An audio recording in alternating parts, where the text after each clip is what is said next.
Hello বন্ধুরা, আমার গ্রামত hello বন্ধুরা, নমস্কার। দেখো, গ্রামে আসছি আজকে মাসান পূজা। আমার ননদের বাড়ির পাশে এই মাসান পূজাতে আমরা আসছি। এখানে প্রচুর খুব আনন্দ হয় বৎসরে। আর এই পূজার উপলক্ষে ননদের বাড়িতেও আসা হয়ে গেল।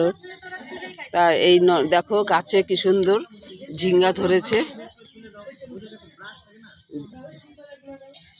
দেখছো? থোপা থোপা ধরে।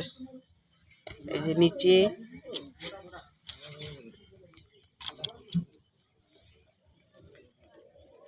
যেটা কি ভালো লাগে না দেখতে, গাছে এত ছোট গাছের মধ্যে এখন কি সুন্দর ঝিঙ্গার গড়া।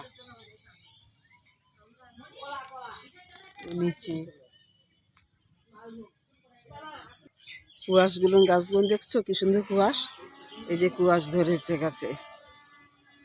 আজকে তো কুয়াশ অনেক পাড়া হয়েছে। দেখো কি সুন্দর বাড়িতে কুয়াশ গাছ হয়েছে।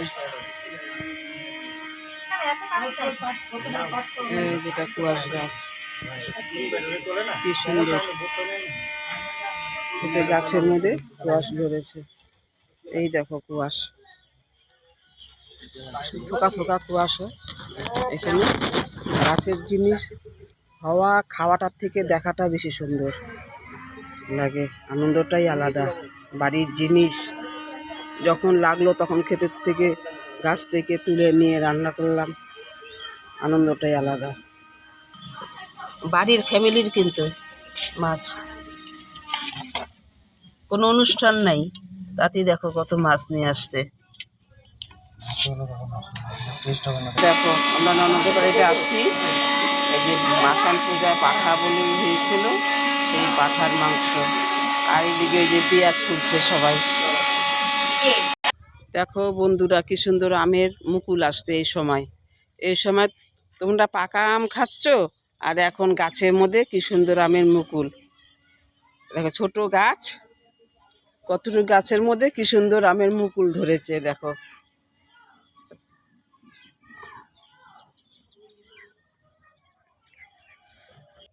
দেখো ক্ষেতের মধ্যে কুমড়া গাছ হয়েছে, মিষ্টি কুমড়া এদিকে লাগিয়েছে খাওয়ার জন্যে। আর এই যে পাট শাক, দেখো কি সুন্দর ক্ষেতের মধ্যে। আর সবুজ ভর্তি ক্ষেতের মধ্যে পাট শাক, সব পাট গাছ, পুরা সবুজ। দেখতে কত আবহাওয়াটা কি সুন্দর লাগছে না? তোমরা কাদের কাদের গ্রামে এসে ঘুরতে ইচ্ছা করে তারা তারা এসে ঘুরে যাবে। খুব সুন্দর, খালি সবুজ মাঠ, সবুজ। এই দেখো পাট শাক, পাট গাছ দেখছো কি সুন্দর পাট গাছ হয়েছে ক্ষেতের মধ্যে। একদম সব পাট, তোমরা যে পাট শাক খাও সেই পাট শাক এগুলো। কার কার গ্রামকে ভালো লাগে কমেন্ট করে জানাও। আমার তো খুব ভালো লাগে। আর আমাদের তো আসতেই হয়, ননদের বাড়ি, মেয়েরও বিয়ে হয়েছে গ্রামে। আর এটা ননদের বাড়িতে আসছি। ননদের বাড়ির এদিকে আবহাওয়া দেখো কি সুন্দর লাগছে খেতে।